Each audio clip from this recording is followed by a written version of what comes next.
하나님의 말씀 구약성경 신명기 8장 7절입니다.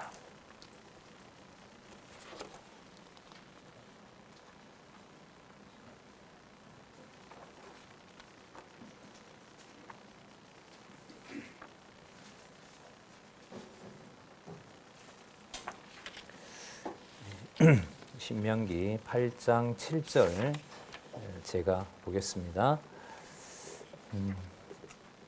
내 하나님 여호와께서 너를 아름다운 땅에 이르게 하시나니 그곳은 골짜기에든지 산지에든지 시내와 분천과 샘이 흐르고 밀과 보리의 소산지요 포도와 무화과와 석류와 감람들의 나무와 꿀의 소산지라. 너의 먹는 식물에 결핍함이 없고 내게 아무 부족함이 없는 땅이며 그 땅의 돌은 철이요 산에서는 동을 캘 것이라. 내가 먹어서 배불리고 내 하나님 여호와께서 옥토로 내게 주셨음을 인하여 그를 찬송하리라. 10절까지 읽었습니다. 우리 교재는 성경 강론 2권이고요. 1080페이지 1080쪽 1080 쪽에 보시면은 신명기 8장 내용에 대한 요약이 나와 있죠. 자, 우리 잠시 8장으로 우리가 들어가기 전에 잠시 개론 보면서 도움을 좀 받도록 하겠습니다. 우리 민수기 31장부터 시작한 내용이 이제 사사기까지 두 번째 언약이죠. 땅 언약 성취 섭리 하시는 내용이 나타납니다. 먼저 요단 동편 땅 정복하시는 내용이 하게 하시는 내용이 민수기 31장에서부터 36장까지 나왔습니다. 이 민수기 31장은 자손 언약 성취 섭리와 땅 언약 성취 섭리가 교차합니다. 기가 막힌 연결고리가 만들어지는 장이죠. 자손 언약과 연관이 된 내용은 세대 교체된 자들이죠. 그들이 이제 미디안 땅을 정복하게 하고 그 다음에 요단 동편 땅이죠. 루벤과 갓과 므낫세 반지파에게 땅을 분배하는 내용까지 나와 있습니다. 그리고 그 도피성에 대한 얘기가 나오고요. 딸들에게도 기업을 주어서 그 지파의 규모가 흐트러지지 않도록 여호와 하나님께서 섭리하시는 내용이 나타납니다. 그 도피성이라고 하는 것은 하나님의 언약을 어떤 경우에라도 그러니까 자손 언약을 위하는 내용이 위배되는 내용이 도피성과 관련되잖아요. 왜냐하면 반드시 거기엔 살인이 일어나야 되거든요. 그러니까 누가 누구를 죽이는 일이 일어나는데 그 자손 언약을 어기는 일이 벌어진 걸 배경으로 도피성이 만들어지는 거예요.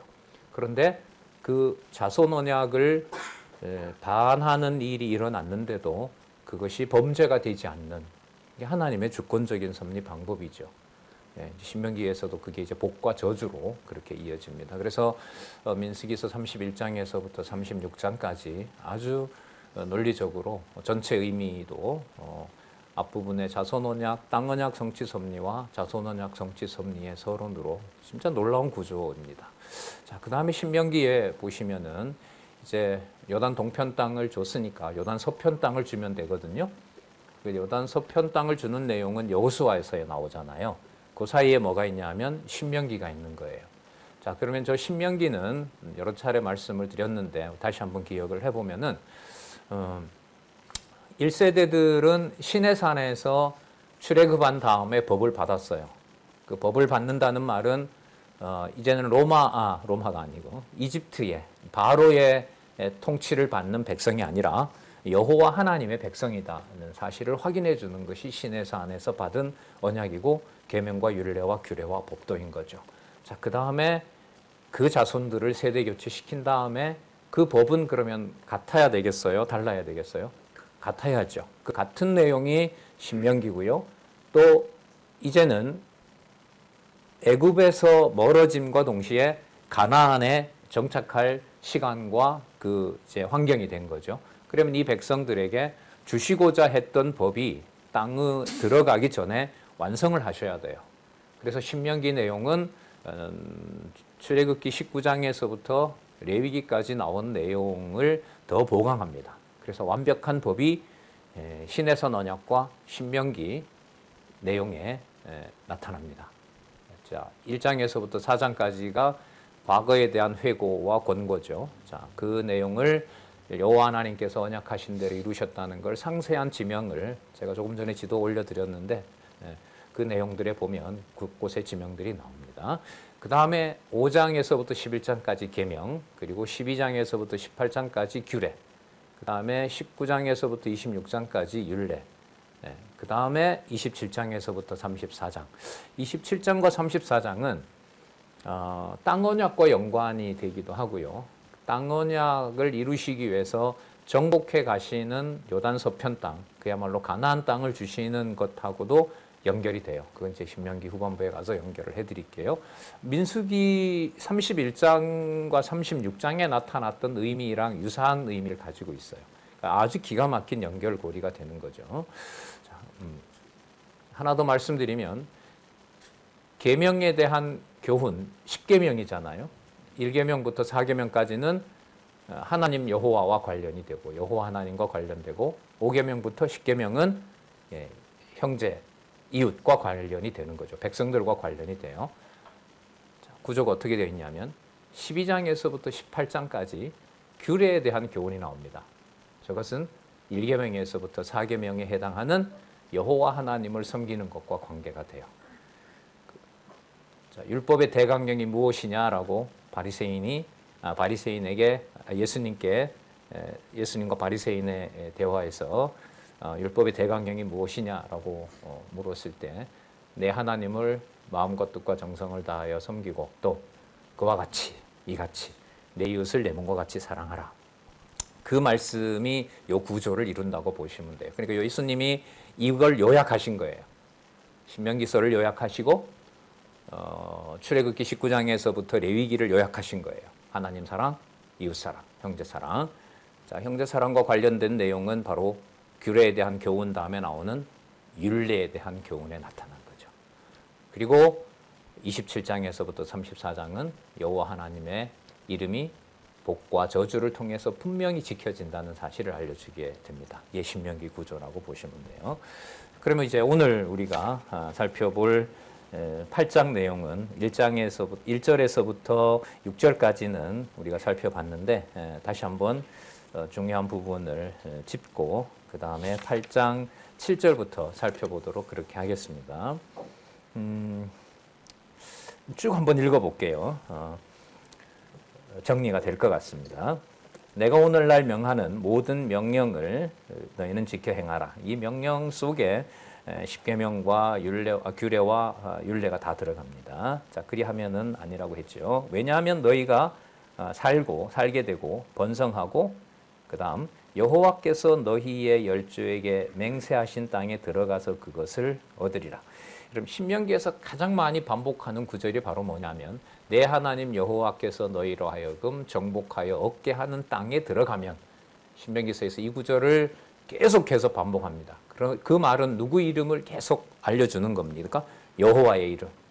약속대로 성취가 된 그곳에 가면, 또 그곳에 갔을 때에 거기에서 때로는 채찍으로, 때로는 부요함으로 내 이름이 너희들에게 반드시 지켜지도록 할 것이다. 이게 법인 거죠. 법의 핵심은 우리나라 같은 경우에는 민주공화국이고 모든 권력은 국민으로부터 나온다라고 되어 있지만 성경의 법은 모든 권력은 누구로부터 나온다? 여호와 하나님으로부터 나온다. 그게 신명기서에 너희들에게 내가 약속한 그곳에서 너희들이 들어갔을 때, 또 분배를 받았을 때 그 내용들이 신명기에서 쫙 알려 있어요. 자, 우리 신약교회 의미에서도, 신약교회에 대한 의미에서도 그 부분을 통해서 해석할 수 있는 아주 강한 근거가 되죠. 자, 2절. 내 하나님 여호와께서 이 40년 동안에 너로 광야의 길을 걷게 하신 것을 기억하라. 광야길을 걷게 하신 거예요. 왜냐하면 너를 낮추시며 너를 시험하사 내 마음이 어떠한지 그 명령을 지키는지 아니 지키는지 알려 하심이라. 몰라서가 아니고 여호와 하나님께서 다 알고 계시지만 순종과 불순종을 누가 주관하신다? 하나님이 주관하신다. 그리고 이 일이 모세를 하나님이 세우셨지 모세가 자기 스스로 지도자가 된 것이 아니다 라고 하면서 모든 일들, 이스라엘에서 때로는 세대교체 다 하는 무서운 일이 벌어지지만 여호와의 이름은 하나라도 그 의미가 손색되지 않게 하신 것이 낮추신 과정이라고 할 수가 있습니다. 그 다음에 3절에 보면 의미가 더 분명합니다. 너를 낮추시며 너로 뭐하게 하시고 줄이게 하시고 여호와께서 하신 일이죠. 이른바 징계와 저주인 겁니다. 그 다음에 너도 알지 못하며 내 열조에게도 알지 못하던 만나를 먹이신 것은, 여기 복과 저주가 같이 들어있죠. 목적은 뭐라고요? 낮추시는 데 있는 거예요. 낮추시는 데. 그러니까 풍요로우면 여호와를 잊잖아요. 그리고 괴로우면 왜 이 모양이냐고 투덜거리잖아요. 그 모든 과정이 바로 여호와께서 낮추시는 과정이에요. 부유함이 낮추는 것이 될 수 있죠. 왜? 너무 부유하면 누구를 잊으니까. 이게 낮추시는 거예요. 낮추시는 거. 이 신명기의 본문에 가면 나와요. 강조하는 부분이 나옵니다. 신약교회도 정확하죠. 괴로워서 여호와를 찾을 확률이 있지만 괴로워서도 여호와의 이름을 배제할 수도 있어요. 믿기 싫을 때가 있어요. 풍요로워서도 뭐 할 수 있습니까? 잊을 수가 있는 거죠. 그래서 같은 의미로 신명기서를 보시면 되죠. 그 그리스도와 관련된 또 교회와 관련된 주석은 신명기서 본문 주석 다음에 강론집에 보시면 끝에 짧게라도 다 나와 있습니다. 교회와 연관되고 성도들의 성화 생활과 연관된다는 것을 알려주고 있습니다. 그 다음에 중요한 말씀이 나오죠. 사람이 떡으로만 사는 것이 아니요. 뭐라고 합니까? 여호와의 입에서 나오는 모든 말씀으로 사는 주로 너로 알게 하려 하심이라. 여호와의 입에서 나오는 모든 말씀이 바로 율법입니다. 아까 우리 명령이 나왔죠? 8장 1절에. 명령, 십계명, 계명과 율례, 규례, 법도 그게 바로 살게 하는. 그러면 광야 40년 동안에 죽었던 사람들도 표면적으로 보면 저주받아 죽은 것 같죠. 전부 모세도 죽잖아요. 죽은 것 같지만 그들에게도 여호와의 입으로 나오는 말씀으로 살고 죽는다라는 게 적용이 될까요? 안 될까요? 돼야죠. 돼야죠. 그러니까 그 사람들이 이방의 법을 따라서 죽거나 바로의 법에 따라서 죽은 게 아니에요. 누구의 법에 따라서 죽은 거예요? 여호와 하나님의 법에 따라 죽은 거예요. 그러면 여호와의 입으로 나오는 말씀으로 나온 세대들은 죽이고 광야에 태어난 세대는 뭐 한 겁니까? 살린 거죠. 그럼 여호와의 입에서 나오는 말씀으로, 신의 산에서 받은 말씀으로 뭐 하게도 하고 뭐 하게도 한 거죠? 죽이게도 하고 살리게도 한 거예요. 그게 여러분 지금 완성된, 요한계시록까지 완성된 성경의 권위입니다. 자주 말씀드리지만 여러분들과 저를 이 자리에 우리가 걸어온 것이 아니라 말씀이 우리를 살게 하려고, 때로는 책망하게 하려고, 또 반성하게 하려고, 회개하게 하려고, 그래서 끊임없이 이렇게 신명기서를 기록한 것처럼 우리에게는 이미 완벽하게 완성된 하나님의 말씀이 있습니다. 이 40년 동안 내 의복이 헤어지지 아니하였고 내 발이 부르지 아니하였느니라. 너는 사람이 그 아들을, 여기 나오네요. 뭐함같이? 징계함같이. 자, 뭐 하려고? 낮추시려고. 낮춘 목적은 여호와의 입에서 나오는 말씀으로 죽고 산다는 것을 깨닫게 하기 위해서. 징계함같이 내 하나님 여호와께서 너를 징계하시는 줄 마음에 생각하라. 그러니까 모세가 또 레위 지파가 판결을 내려서 죽이고 살리는 게 아니에요. 여기 보면 누가 징계하신다? 예, 내 하나님 여호와께서 너를 징계하시는 줄 마음에 생각하고, 눈에는 더 제사장이 판결을 내려서 우리 아버지가 죽었다라는 게 현상이라면 지금 성경은 누가 그렇게 하신다? 여호와 하나님께서. 자, 이게 기억이 나도록 섭리해 주셔야죠. 그리고 성경신학에 너무 고마운 것은 창세기부터 요한계시록이 전부 마음에 여호와 하나님을 각자 생각나게 해주신다는 것이 놀라운 겁니다. 그래서 그 사람의 영혼에 대해서 우리가 이렇게 저렇게 판단할 수가 없게 되는 거예요, 점점.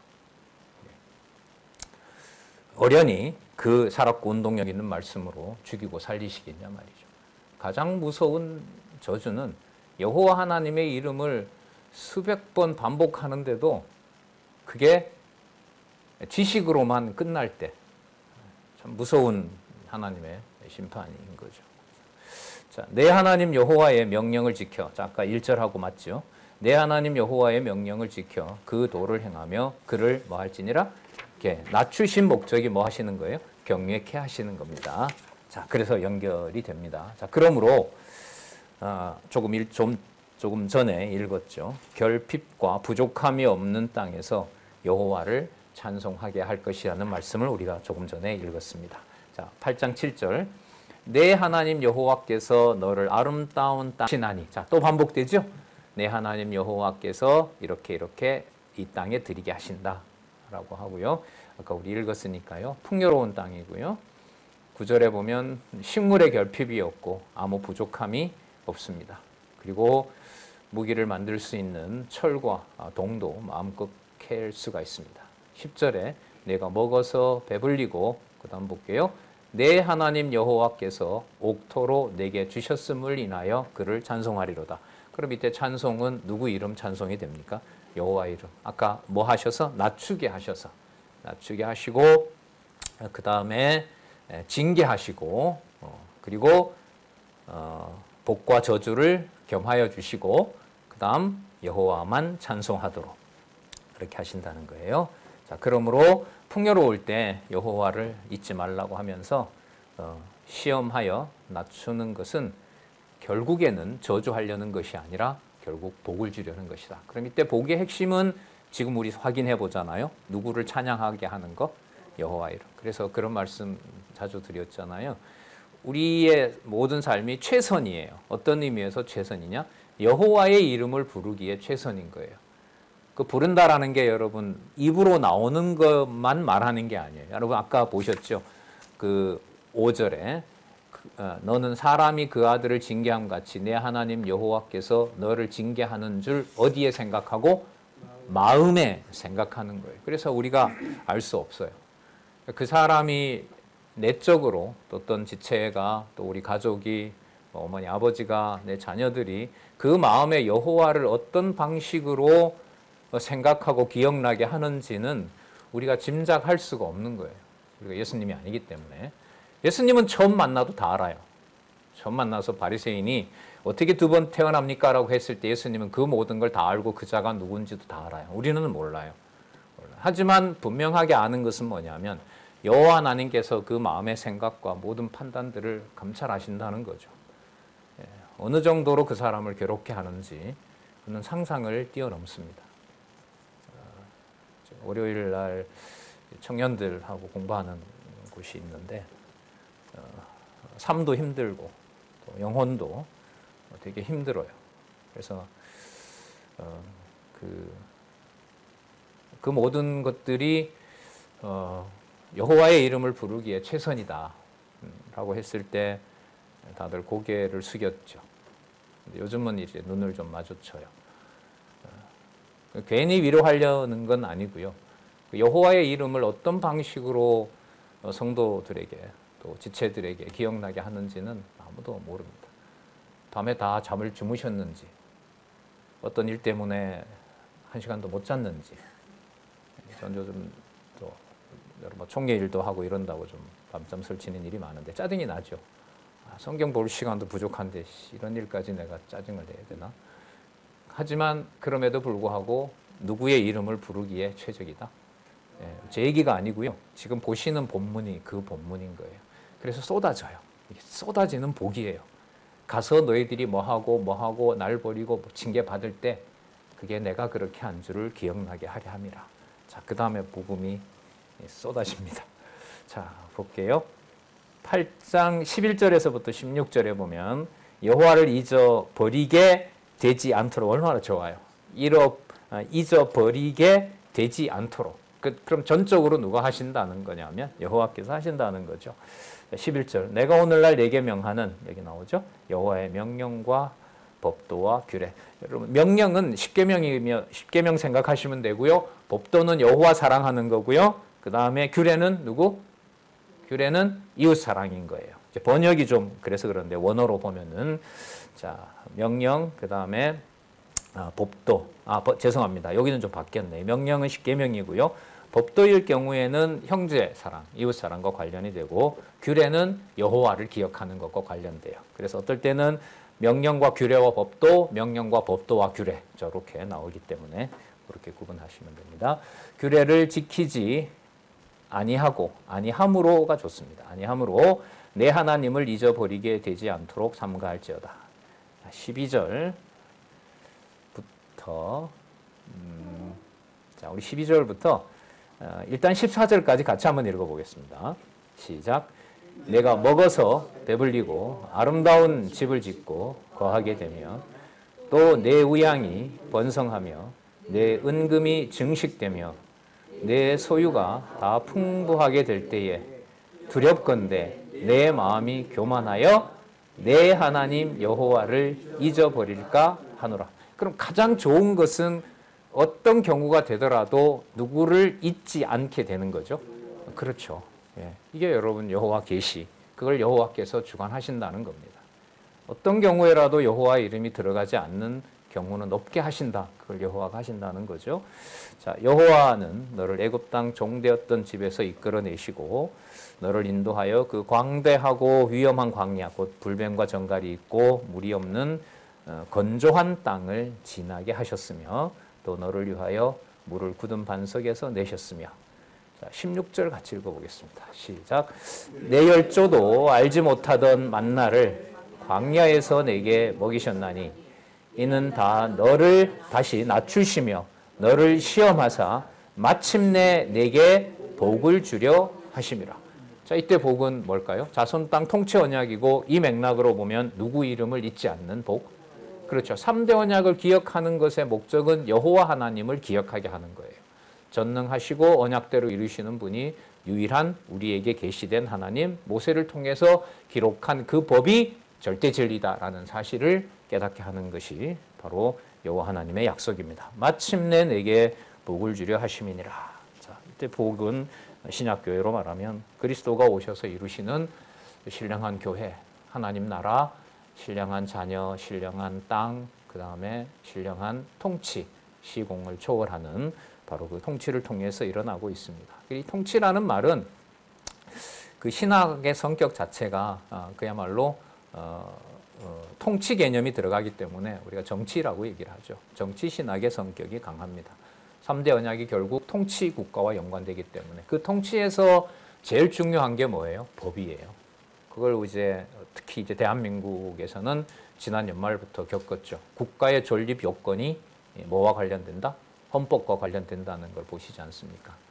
좀 그것도 참 신기하더라고요. 왜 이런 나라에서 수백 명이 적어도 피를 흘려야 되는 그런 쿠데타가 일어난 나라에서 한 사람도 죽지 않은 일이 일어나고 헌법이라는 것이 가치로 부상한 거, 이거는 여러분 이제 많은 이제 학자들이, 정치 철학자, 법 철학자들이 야, 이거 한국의 이 사건을 어떻게 정리를 해야 되나, 이거는 예측하고 자기네들의 어떤 이 짜놓은 틀 속에서 설명이 안 되는 거거든요. 지금 한국이 설명이 안 되잖아요. 한국의 여러 모든 것들이 뭐 K 정치까지라는 말이 나오니까.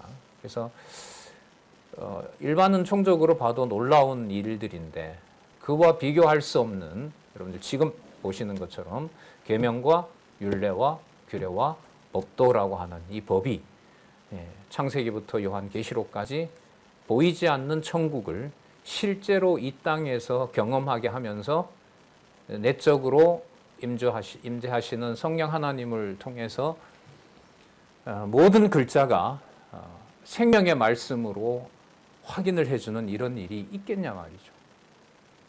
우리 내에서도 보면 인원은 줍니다, 사실. 과거에 몇백 명, 집회만 하더라도 한 500명씩 모일 때와 비교를 하면 주는데, 말씀에 드러나는 이 깊이와 그 보화는 진짜 점과 흠이 없을 정도로 깨끗하게 닦이는 놀라운 역사를 볼 수가 있습니다. 인간적으로는 이제 더 많은 이제 다음 세대들이 공부를 하면 참 좋겠다, 그런 소원이 안 생길 수가 없죠.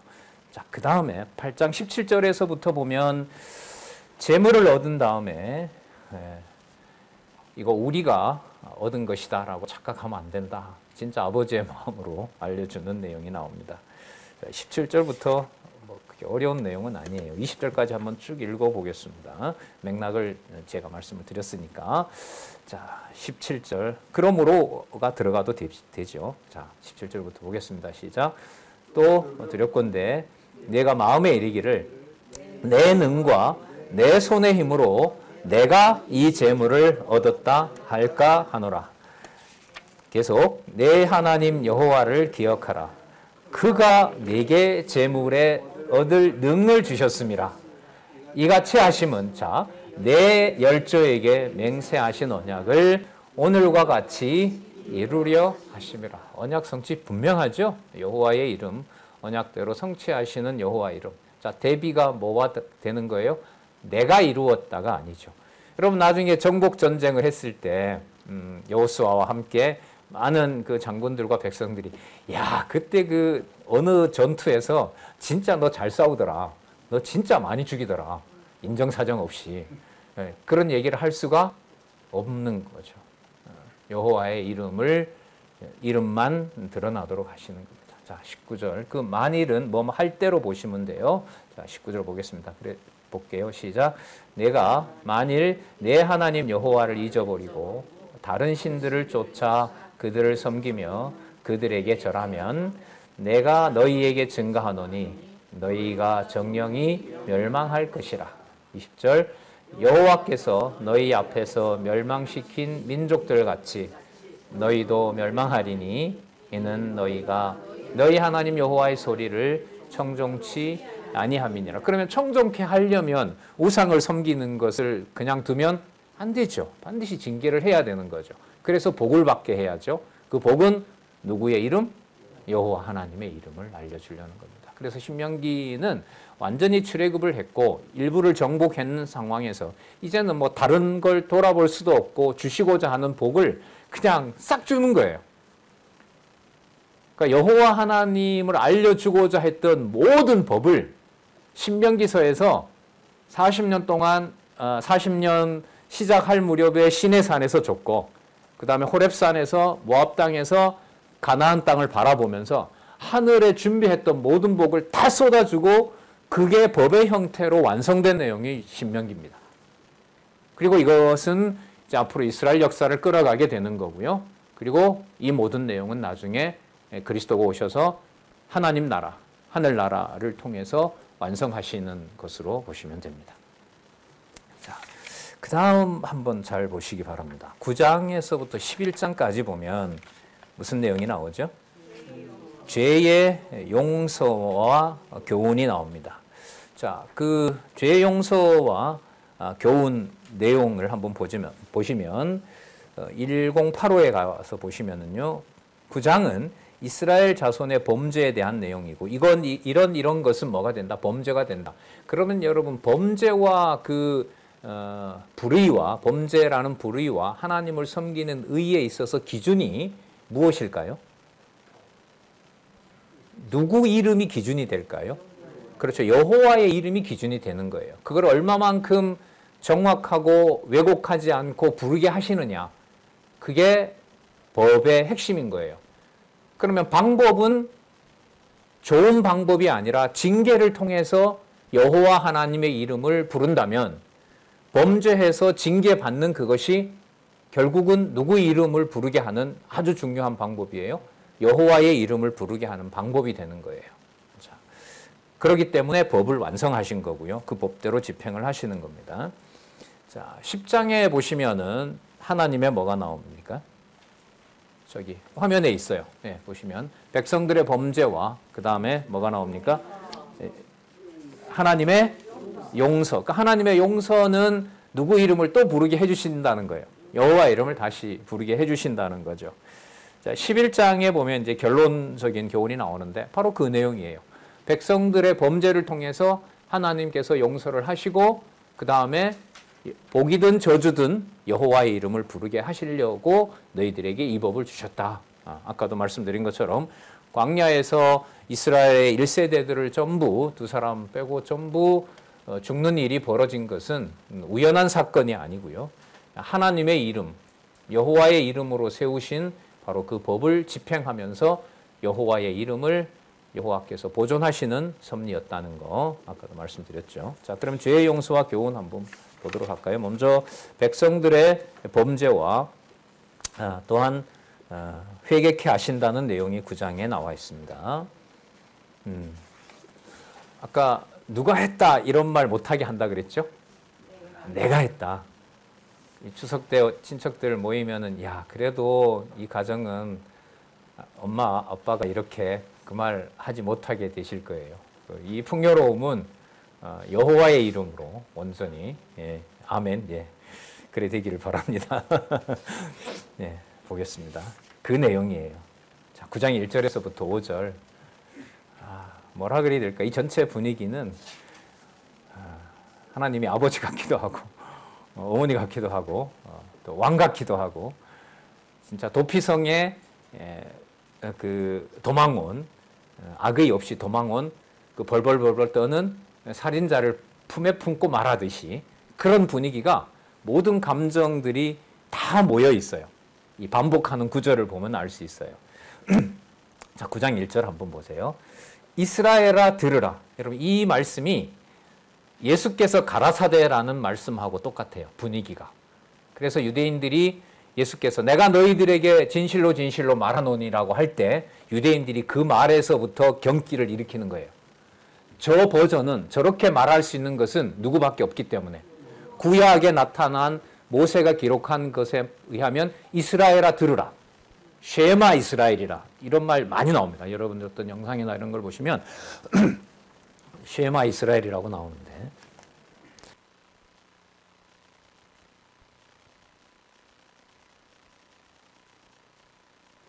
이스라엘아 들으라. 쉐마 이스라엘.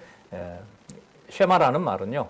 경청하고 순종하게 하라 이 말입니다. 내가 오늘보다 그날 요단을 건너 너보다 강대한 나라들로 들어가서 그것을 얻으리니. 모든 말씀의 단서가 이거예요. 그것을 얻으리니 그 성읍들은 크고 성벽은 하늘에 닿았으며 그 백성은 내가 아는 바 장대한 아낙 자손이라. 골리앗의 선배들. 도저히 인간의 힘으로 이길 수 없는 세력들이죠. 그에게 대한 말을 내가 들었나니 이르기를 누가 아낙 자손을 능히 당하리요 하거니와 오늘날 너는 알라. 자, 3절 같이 읽어볼까요? 시작. 오늘날 너는 알라. 내 하나님 여호와께서 맹렬한 불과 같이 내 앞에 나아가신즉 여호와께서 그들을 파하사 내 앞에 엎드러지게 하시리니 여호와께서 내게 말씀하신 것 같이 너는 그들을 쫓아내며 속히 그들을 멸할 것이니라. 예, 여기 여호와가 한 번, 두 번, 세 번, 어떤 구절에 네 번이 나오는 게 있는데 이게 계속 여호와로 시작해서 여호와로 말미암고 여호와로 돌아가는 그런 말씀이 나옵니다. 4절에 보시면 내 하나님 여호와께서 앞서 나가서 누가 싸운다고 하지요? 여호와 하나님. 여러분 신약 시대는 이런 게 어떤 의미일까요? 만왕의 왕 만주이신 누가? 그리스도. 그래서 우리에게 승리는요. 신약교의 승리는 하나님이 앞서 나가서 싸우신다는 것은 우리의 육신의 몸을 사단에게 전적으로 맡겨서 그야말로 하나님의 자녀로서의 자격을 전부 상실하는 극단적인 일이 일어난다 하더라도 하나님의 자녀일 경우에는 그에게 여호와 하나님의 아들이라는 명분이 사라질까요? 사라지지 않을까요? 사라지지 않아요. 사라지지 않아요. 어떤 경우라도. 이게 지금 신명기서에서 심령의 성령께서 약속하신 대로 예수께서 약속하신 대로 성령이 오셔서 여러분들과 저에게 심어주신 바로 여호와 하나님의 이름이고요. 그 여호와 하나님의 이름을 하나님의 이름 여호와의 이름을 다 풀게 되면 그 창세기서부터 요한계시록까지 바로 하늘나라에 속한 법과 율례와 규례가 되는 거예요. 이게 바로 우리가 이렇게 좋아하는 하나님의 말씀입니다. 멸할 4절 내 하나님 여호와께서 그들을 내 앞에 쫓아내신 후에 하나님이 쫓아내신 후에 내가 심중에 이르기를 나의 의로움을 인하여 여호와께서 나를 이 땅으로 인도하여 들여서 그것을 얻게 하셨다 하지 말라. 왜냐하면 실상은 이 민족들이 악함을 인하여 여호와께서 그들을 내 앞에서 쫓아내심이라. 여호와의 심판인 겁니다. 여호와의 심판인 겁니다. 에덴 동산을 주시고요. 사단에게 에덴 동산을 맡깁니다. 그 다음에 사단에게 맡기면은 사단의 정체가 뭔지가 드러납니다. 우리 에덴 동산에서 아담과 하와가 타락했다. 그걸 이제 타락의 핵심으로 보니까 인간 중심적인 거예요. 사단에게서 에덴 동산을 맡기면 하나님의 심판의 관점에서 보면 하나님의 정해놓은 악이 무엇인지가 드러납니다.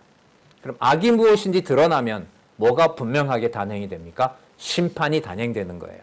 그래서 사단에게 여자의 후손이 내 머리를 상하게 되리라는 것을 못을 박아버립니다.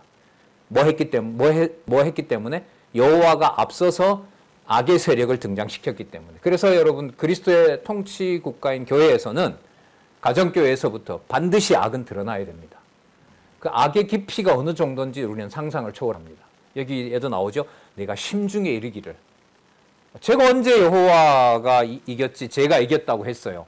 아니다. 네 마음에 이미 만족이 온몸으로 타고 흘렀다. 야, 진짜 잘 싸웠지. 그래도 이스라엘이니까 이 정도 복을 받지. 그건 얘기 안 해도 돼요. 참 이번에 너무 잘했다. 그 판단도 잘하고 예를 들면 공부도 너무 잘했다. 말로는 엄마 아빠 덕분이지요라고 하는데 이미 내가 잘했기 때문에 그렇지요라는 것은 이미 온몸으로 머리끝부터 발끝까지 다 들어가 있어요. 장로님 수고하셨어요. 권사님 수고하셨어요. 뭐요? 다 하나님의 은혜지요라고 하지만 아니 이미 다 만족할 거 다 만족했어요. 뭘 보면 알 수 있냐면 수고하셨는데요. 그건 좀 그래요라고 하면 기분이 확 상해요. 왜? 내가 내 만족에 기스를 냈기 때문에. 이게 인간인 거예요. 가정교회에서는 안 그러지만. 그죠? 자녀들 앞에서는 얼마나 여호와만 얘기하시겠어요. 아유, 뭐 이름 말할 수가 없어요. 말할 수가 없어요. 그 하나 더 하면 아브라함의 아내가 누구죠? 계명한 아브라함의 아내 이름? 사례? 사라죠. 이삭 준다 이랬을 때 뭐라고요? 웃었어요. 근데 사라가 뭐라 그러죠? 저 안 웃었어요. 하나님은 뭐라 붙여요? 웃었다. 너 비웃었다는 거예요. 이미 심중에 웃기고 인내가 된 거죠. 이 나이에 무슨 아들을. 그게 죄성인 거죠. 말을 하면 그 죄성이 여러분 드러나게 되면은요. 그때는 어떤 진리인 얘기도 전부 자기를 변명하는 말이 돼요. 그게 아담이죠. 너 왜 먹었어? 하와가 줘서도 안 돼요. 하나님이 나와 함께한 여자가 주니까 먹었죠. 이렇게 됩니다. 심중에 뭐 하는 것하고 똑같아요? 비웃는 것하고 똑같죠. 심중에는 이미 그럼 저 여자를 왜 만들었어? 안 만들었으면 됐지. 그게 드러난 게 여호와가 함께 하셔서 나에게 주신 저 여자가 줌으로 먹었나이다. 자, 내가 심중에 이르기를 나의 의로움으로 인하여 여호와께서 나를 이 땅으로 인도하여 들여서 그것을 얻게 하셨다 하지 말라. 실상은 여호와께서 그들을 심판하신 것이다. 그러면 이스라엘 백성들은 심판받지 않을 의로운 백성들인가요? 아닌 거죠. 그런 면에서 복은 뭘 바탕으로 하느냐? 하나님의 언약과 하나님의 인내가 바탕이 되는 거예요. 주일 강론에 그런 예를 들었잖아요. 여러분 하나님의 심판이 빨리 왔으면 좋겠어요? 그냥 연장됐으면 좋겠어요? 나를 괴롭히는 사람들이 많다고 느낄 때는 뭐가 빨리 끝이 났으면, 세상이 빨리 끝났으면 좋겠어요. 그런데 아직 내 친척이나 내 소중한 친구나 내 자녀가 여호와를 아직 몰라요. 그러면 뭐가 연장되면 좋겠어요? 심판이 연장됐으면 좋겠죠. 그게 우리의 마음이란 말이죠. 그 상황에서 여호와 하나님께서는 지금 보시는 것처럼 그 심판에 대한 택한 백성일 경우에는 언약이 바탕이 되고요. 그리고 바로 거기에 징계와 진노와 하나님이 섭리하시는 그런 그야말로 채찍이 준비되어 있는 거죠. 그게 당할 때는 빨리 끝났으면 좋지만 누구 이름을 부르기에 여호와의 이름을 부르기에 그 시점이 끝나야 바로 그 사건들이 마무리가 되는 거죠. 자, 그 얘기를 지금 하고 있는 겁니다. 5절에 보시면은요. 5절 같이 한번 읽어볼게요. 시작. 내가 가서 그 땅을 얻으면 너의 의로움을 인함도 아니며 내 마음이 정직함을 인함도 아니요 이 민족들의 악함을 인하여 내 하나님 여호와께서 그들을 내 앞에서 쫓아내심이라. 여호와께서 이같이 하심은 내 열조 아브라함과 이삭과 야곱에게 하신 맹세를 이루려 하심이라. 여러분, 그래서요, 언약과 성취 개념에 반드시 뭐가 있다? 멸망과 심판이 있습니다. 멸망과 심판이 있습니다.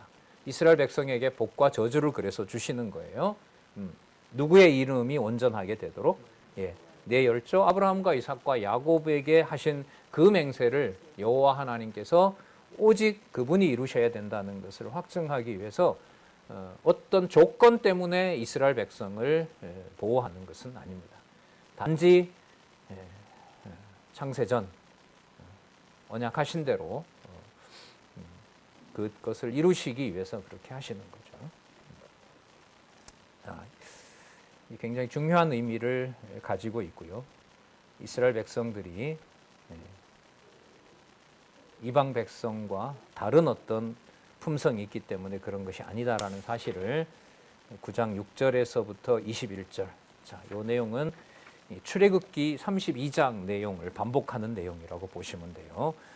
반복하는 것이 당연하죠. 왜냐하면 시내산 언약과 호렙산 언약의 본질은 뭐 하기 때문에? 같기 때문에. 자, 그 인종도 새로 태어났다고 해서 여러분 달라질까요? 아니죠. 그 죄성은 그대로 가지고 있는 것이고 하나님의 언약만 확고해지는 거예요. 이게 여호와 계시인 거죠. 언약대로 이루시는 여호와 계시.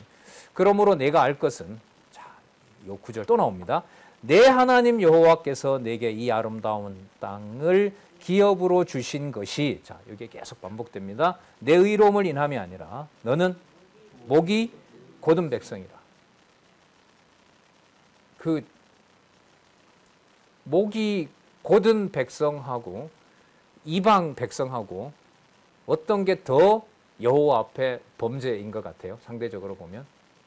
목이 곧은 것은 법을 안 줘서가 아니라 법을 줬는데도 그 법을 누구 좋을 대로, 자기 좋을 대로 쓰는 것이기 때문에 이게 목이 곧은 거예요. 왜 목을 빳빳하게 드느냐? 이방은 아예 법을 안 줬어요. 이방은 어느 날 와서 하나님이 그냥 멸망시켜도 할 말이 없어요. 근데 목이 곧은 건 왜 목이 곧느냐? 하나님이 징계를 내리려고 해요. 그러면 뭐라고 딱 꼿꼿이 들고 얘기해요? 아브라함 약속은 뭔데요? 이렇게 나와요.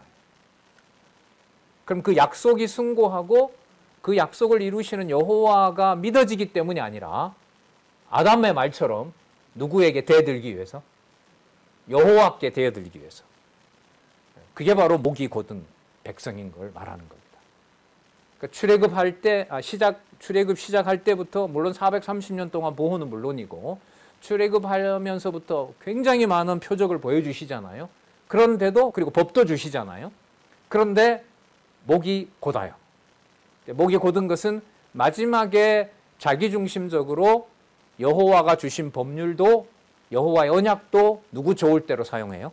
내 좋을 대로 사용한다는 거죠. 교회 생활에서 여러분들 다 그렇게, 저도 그렇게 살잖아요. 변명할 때, 가정교회에서나 다른 지체들과 얘기할 때 여호와의 말씀, 하나님의 말씀을 가지고 얼마나 많이 포장을 합니까? 뭐 전부 다죠. 자기 얘기하면은 자기가 주인 되니까 그렇게 그게 숨겨야 되잖아요. 그러니까 다 여호와의 말씀으로 다 자기를 포장하는 거죠. 그래서 유대인들에 대해서 로마서 1장에 보면 그게 나오죠. 하나님의 법을 먼저 받았다는 자들이 오히려 여호와의 이름을 더 엉망으로 만든다. 엉망으로 만든다. 그러나 여호와의 이름은 영원히 찬양받는다. 누굴 통해서? 이방인에게서. 이렇게 넘어가는 내용이 있습니다. 자, 목이 곧은 백성이니라. 7절. 너는 광야에서 내 하나님 여호와를 경록해 하던 일을 잊지 말고 기억하라. 내가 애굽 땅에서 나오던 날부터 이곳에 이르기까지 늘을 넣어야 될까요? 늘을 빼야 될까요? 늘 여호와를 거역하였으되. 우리 늘 거역하셨어요? 간간히 거역하셨어요? 고민해 하셔야 돼요. 저는 때로는 순종한 것 같은데요. 근데 이 말에 문제가 있죠. 저는 때로는 순종한 것 같아요. 이거 누구 중심이고 누구 해석이에요? 그러니까 이 마음 자체가, 이 심중 자체가 바로 뭐냐면 늘 거역하는 증거예요. 너 널 거역했잖아 이랬을 때 그때 그건 거역이 아닌 것 같은데요. 누가? 내가 했다 이거 아니에요? 그런데 아까 분명히 내가 했다는 말은 누구를 잊어버리는 증거라고요? 요한님을 잊어버리는 증거인 거예요. 그러니까 말이 맞아요. 늘 거역하는 게 맞아요. 거역하는 것은 거역한 게 맞고요. 그거 제가 거역 안 한 것 같은데요 라는 것도 내가 거역하지 않았다는 말이 나올 수밖에 없기 때문에 늘 거역하는 게 맞아요. 이런 걸 보고 여러분 논리학에서 언어 유희라 그래요. 근데 이 말이 맞아요. 틀린 말이 아니에요. 늘 거역할 수밖에 없어요.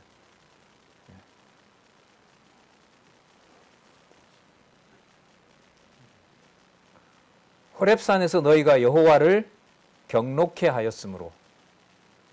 몇 사람만 경록해 했을까요? 전부 경록해 했을까요? 네, 전부예요. 이거는 어느 특정 무엇을 말하는 게 아니에요. 그걸 빼고 얘기하는 게 아니에요. 여호와께서 진노하사 너희를 멸하려 하셨느니라. 그때 내가 돌판들 곧 여호와께서 너희와 세우신 언약의 돌판들을 받으려고 산에 올라가서 40주야를 산에 거하며 떡도 먹지 아니하고 물도 마시지 아니하였더니 여호와께서 두 돌판을 내게 주셨나니 그 판의 글은 하나님이 친수로 기록하신 것이요. 디모데후서 3장 16절에 보면 모든 말씀은 하나님의 무엇으로? 감동으로 된 것으로.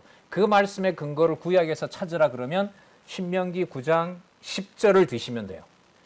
하나님이 친수로 기록했다.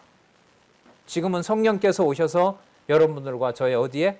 마음판에, 심판에, 마음판에다가 친수로 기록하신 겁니다. 친수로 기록하신 것이요. 너희 총회 날에 여호와께서 산상불 가운데서 너희에게 이르신 모든 말씀이니라. 다시 반복하고 더 완벽하게 완결을 시킵니다. 40주야가 지난 후에 여호와께서 내게 돌판 곧 언약의 돌판을 주시고 내게 이르시되 속히 여기서 속히 내려가라. 내가 애굽에서 인도하여 낸 내 백성이 스스로 부패했다. 그 말은 분명히 부패했다 이 말입니다. 스스로라는 이 동사는 분명히 부패했고 내가 그들에게 명한 도를 속히 떠나 자기를 위하여 우상을 부어 만들었느니라. 그러니까 출애굽기 32장에 대한 반복 교육이라고 했죠. 강조하는 겁니다.